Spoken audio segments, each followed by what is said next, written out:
If you enjoy the content on this channel, please like and subscribe.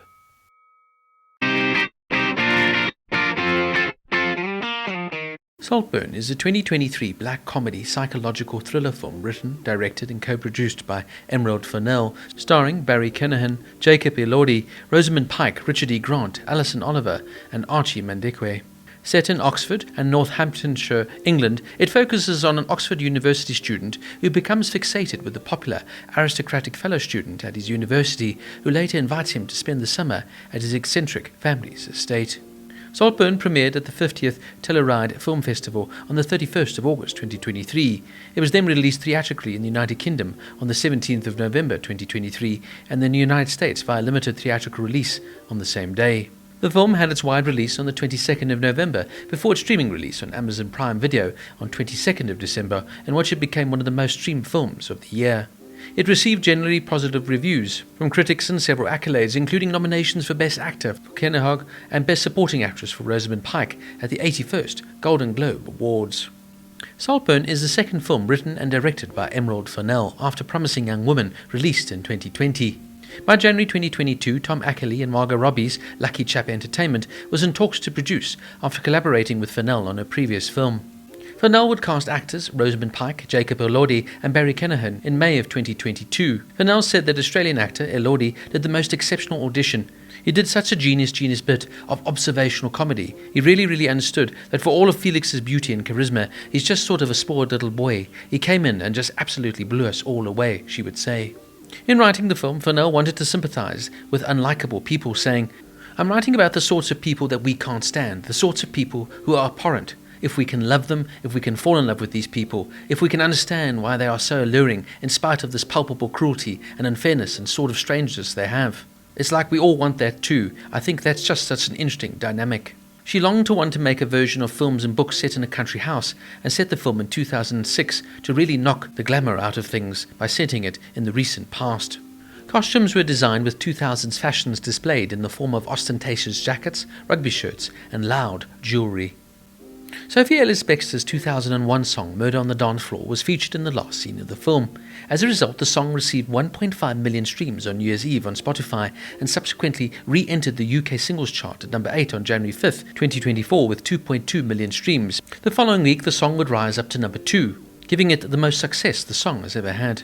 The film also features Mason and Princess Superstar's 2006 track, Perfect Exceeder, and Tom Craft's 2002 track, Loneliness, which in addition to Murder on the Dance Floor, became trending songs, particularly on TikTok.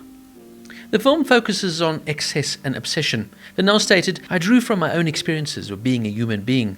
A person who has ever felt that thing we all feel at a time in our life, which is that absolute insane grip of obsession and love. But obviously I didn't quite go to the lengths that some people do in this film." Discussing the film's influences, Fennell cited A Clockwork Orange, Cruel Intentions, Daphne du Maurier's Rebecca, and the novel The Go-Between by L.P. Hartley and the 1971 film adaptation.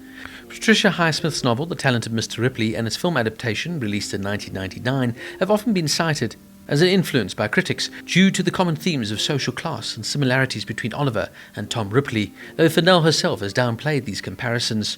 Richard Brody of The New Yorker also found similarities to the novel Brideshead Revisited by Evelyn Waugh.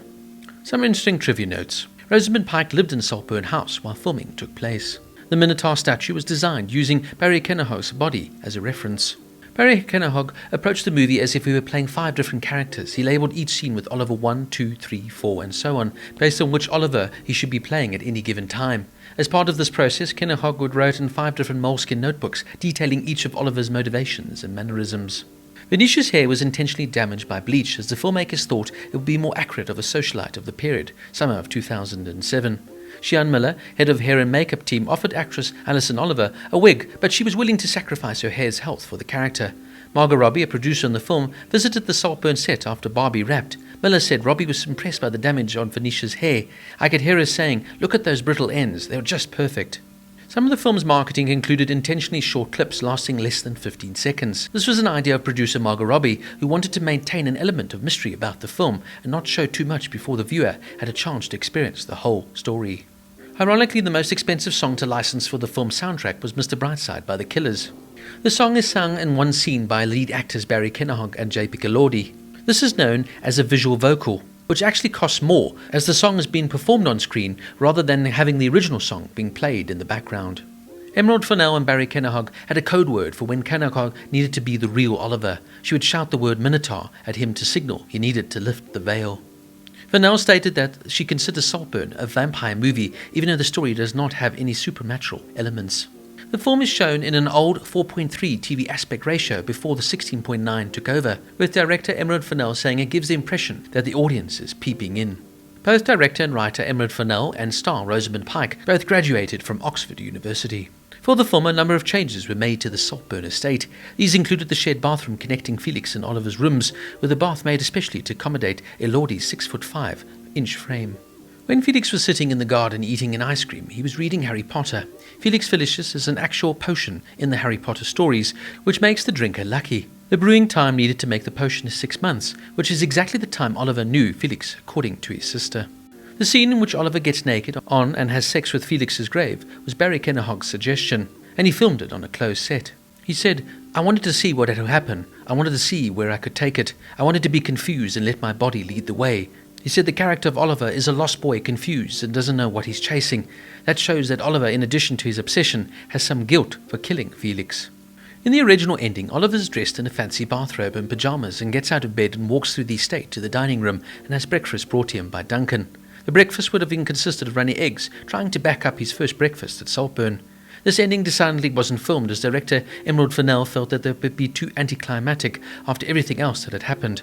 Ultimately, this led to the now notorious ending of Oliver dancing naked through Saltburn to Sophie Ellis-Bextor's murder on the dance floor.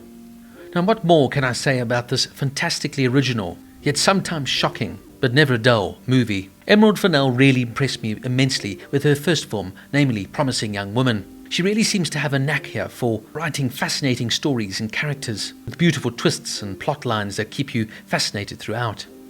Look, when you look past all the shocking moments and the absolute debauchery of this movie, you realize there's actually a really good story here, and there's some fantastic performances here from the lead cast, particularly Barry Keoghan. This is a star-making performance from the young Irish actor, who's absolutely spellbinding here as Oliver. It's a brilliant, layered performance. As he starts off so likeable, you almost feel sympathetic for him, but slowly but surely he starts to reveal his true self as a complete and utter psychopath.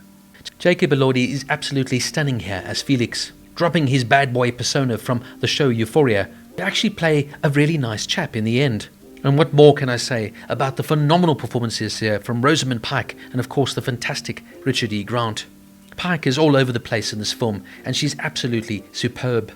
I was also immensely impressed with Archie Madekwe as Farley Start, Felix's cousin, and of course the debuting Alison Oliver as Venetia Catton, Felix's sister. It's a stunning debut performance from this young actress.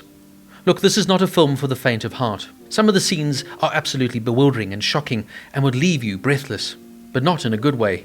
But then again, that's kind of what makes this film stand out. That's exactly why it's become such a famous meme on TikTok and Instagram. It's because it's bold, it's unabashful. No, the story maybe isn't completely and utterly original. We've seen this tale before, but not in this way. For me, this film is a commentary on those who have too much wealth, live in a sort of bubble. But in the same breath, it's also a commentary on one man's ruthlessness and unadulterated desire to achieve what he wants at all costs. It's a fascinating story with some breathtaking performances here, reinventing this story to make it an original piece with some beautifully bold directing here from the fantastic Emerald Fennell. Love it or hate it, Saltburn is definitely a movie you will never ever forget.